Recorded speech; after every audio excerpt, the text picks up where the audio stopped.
In today's video, I wanted to go over and discuss the Orrery expansion featured in the Elder Scrolls 4 Oblivion. The DLC was released in April of 2006 and was one of the game's first downloadable content expansions, following closely after the infamous Horse Armor pack. While modest in scale compared to larger expansions like the Shivering Isles, the Orrery added a new layer of immersion, intrigue, and lore to Cyrodiil.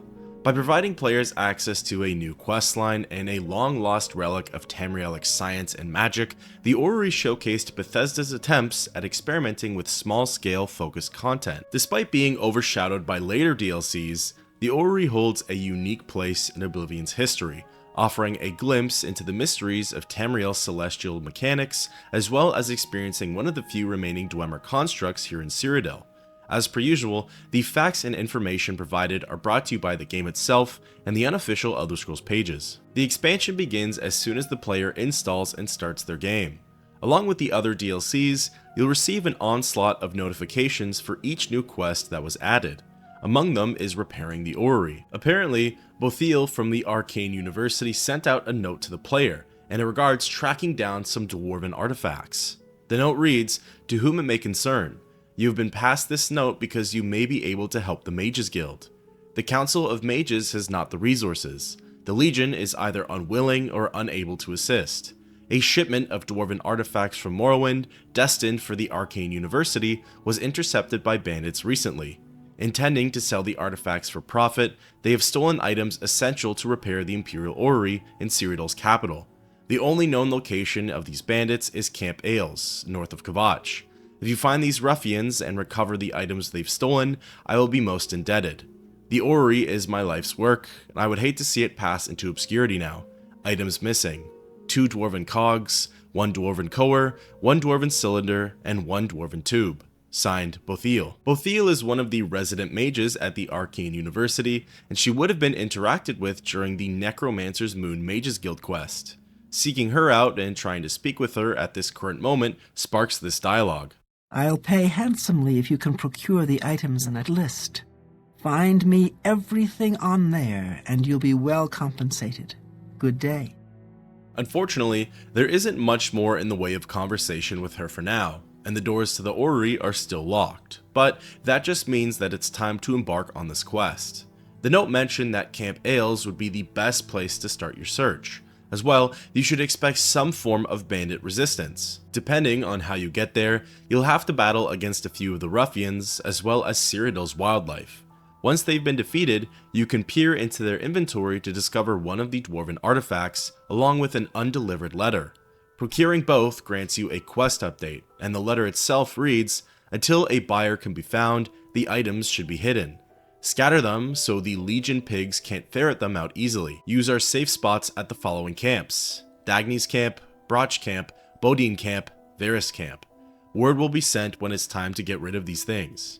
Looking at the map, you'll notice that Camp Ailes is directly in the middle of the 4 remaining search areas. Traveling to each one, you'll be met with some form of bandit resistance. Some of the camps have a lone guard, while others can have upwards of 3.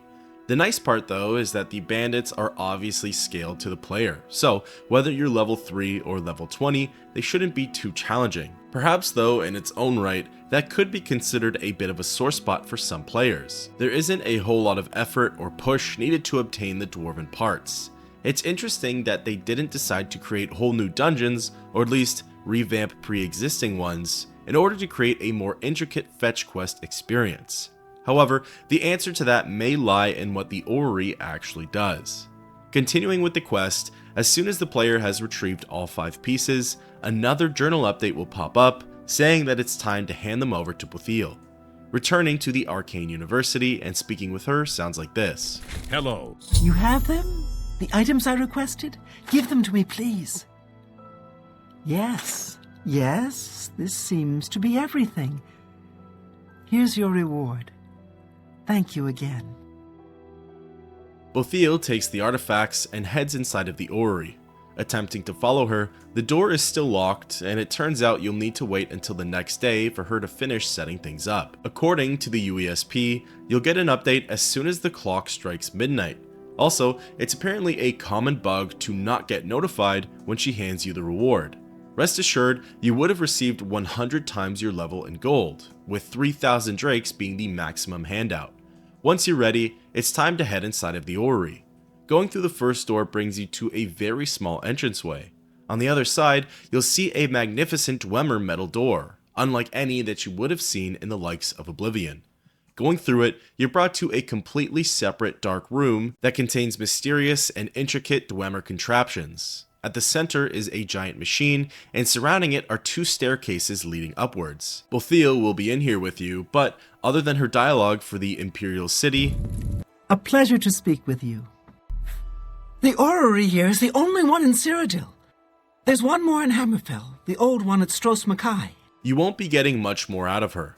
Walking along the lower level, it's a relatively small area, but the other side does contain a series of cogs, cranks, and probes. Ascending up the stairs, the player can get a better look at the central machine. Just in front of it is the Imperial Orrery console. Interacting with it completes the questline, and it's when the magnificent happens.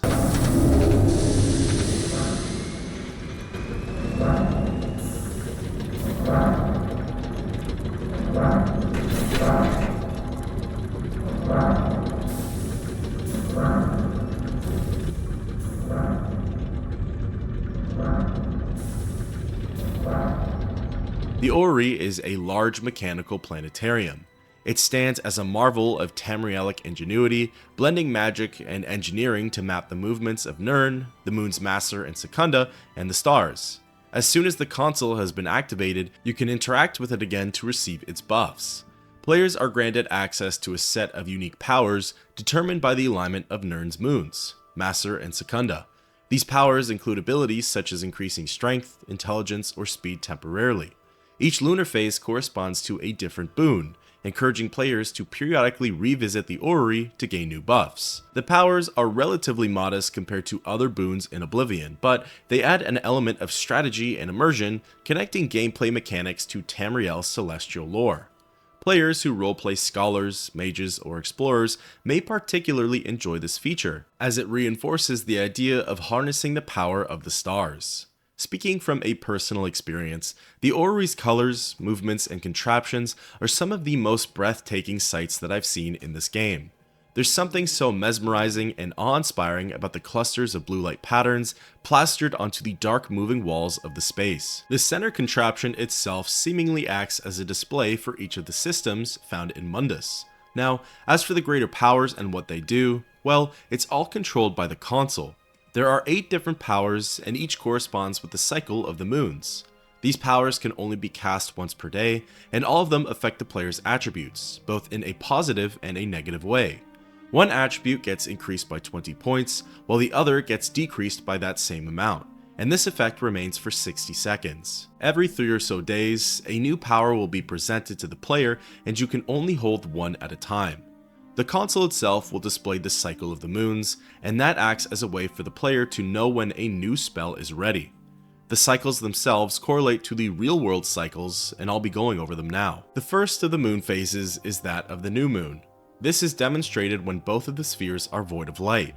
The power granted to the player is called Master's Might, and it fortifies strength while draining speed.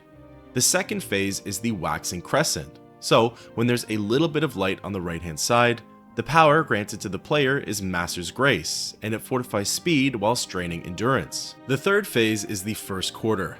This is when the moons are half lit on the right-hand side. This power is called Secunda's Will, and it fortifies willpower whilst draining intelligence. The fourth phase is Waxing Gibbous, and this is when there's only a little bit of light missing on the left-hand side of the moons. This grants the player with the power of Secunda's Opportunity, which fortifies luck while straining personality. Then, for the fifth part of the cycle, there's the full moon. This is when the moons are completely illuminated and the powers are the reverse of what we've already seen. So, the spell granted is Master's Alacrity, which fortifies speed while straining strength. This is the opposite effect to the new moon's Master's Might. Then the sixth phase is the Waning Gibbous, where the right-hand side of the spheres are missing a little bit of light. The power granted is Secunda's Magnetism, which fortifies personality while straining luck, and is the opposite of Secunda's Opportunity. The seventh phase is the last quarter, which shows the moons as half lit on the left-hand side. This grants the spell Secunda's Brilliance and fortifies intelligence while straining willpower. This is the opposite of Secunda's Will. Then finally, the 8th phase is the Waning Crescent, where there's a small bit of light remaining on the left side of both spheres. This grants the power of Master's Courage, which fortifies endurance and drains agility, the opposite of Master's Grace. Beyond that, there isn't much more to the Orrery expansion. There are no other quests, items, spells, or NPCs attached to it. So let's talk a bit about some upsides and downsides to this DLC. A strength is expansion on the lore. The Orrery expands on Tamriel's celestial lore, tying in the mysterious moons, Master and Secunda, and their influences over Nirn. The fusion of Dwemer engineering and magic creates a sense of wonder about the ancient world of the elderscrolls. Again, like I mentioned prior, we really don't see all that much of the dwarven craftsmanship here in Cyrodiil. So, getting to see some representation with one of their more unique designs is a really neat addition. A weakness is an over-reliance on fetch quests. The quest's reliance on retrieving stolen Dwemer artifacts feels repetitive to some players, lacking the complexity or intrigue of other quests in Oblivion. Like I said prior, it was a rather simple fetch quest. The camps weren't spaced out, didn't offer much challenge, and felt like a way for Bethesda to provide the bare minimum. However, as mentioned before, maybe it's due to the reward and outcome that Bethesda decided to provide a rather lackluster build-up. This could be seen as a positive to some players, as to not waste their time as much, but also it could be seen as a negative, which leads into the next weakness. There's a lack of depth in the rewards. While the celestial powers were a unique idea, their utility was limited. The buffs were temporary and situational, overshadowed by more impactful spells, gear, and enchantments available elsewhere in the game. These aren't necessarily spells that I could ever see myself relying on, unless I was in a pinch and needed, say, an extra hit of strength for a cheeky, over-encumbered fast travel. Switching back to the strengths and traveling back in time to 2006, there's definitely a degree of accessibility to this DLC. The questline is simple and short, making it easy for both new and experienced players to enjoy without disrupting the game's flow. Obviously, in 2024, with this game being fully explored and every piece of DLC and storyline brought to light, the Orrery doesn't seem like much. But back in the day, the Orrery was a unique homage to elements that were previously seen in Morrowind. It added a new system of spells for players that likely wouldn't have taken them more than 20 minutes to unlock. By introducing celestial powers tied to lunar phases, the Orrery gives players a reason to return to the Arcane University periodically, adding a dynamic layer to gameplay. Perhaps it was used as a gateway to pursue the Mages Guild questline, or to fulfill all of your wizardly needs in one area, as this expansion does slightly predate the Wizard's Tower. However, the last weakness could be the most compelling of them all, in that there is simply not enough content. Many players felt the expansion was too small, offering only a single questline and a modest gameplay mechanic. Compared to the price, which was $1.89 on PC and 150 Microsoft points on the Xbox 360, it lacked the depth expected from DLC. For a while too, the only expansions put out there were those with minimal enhancements to the actual gameplay. Mehrunes Razor, Fighter's Stronghold, Knights of the Nine, and Shivering Isles were yet to be released, and players were probably disheartened to see not much paid change to this beloved game of the Elder Scrolls franchise. In hindsight, the Orrery serves as a stepping stone in the evolution of DLC content for Oblivion.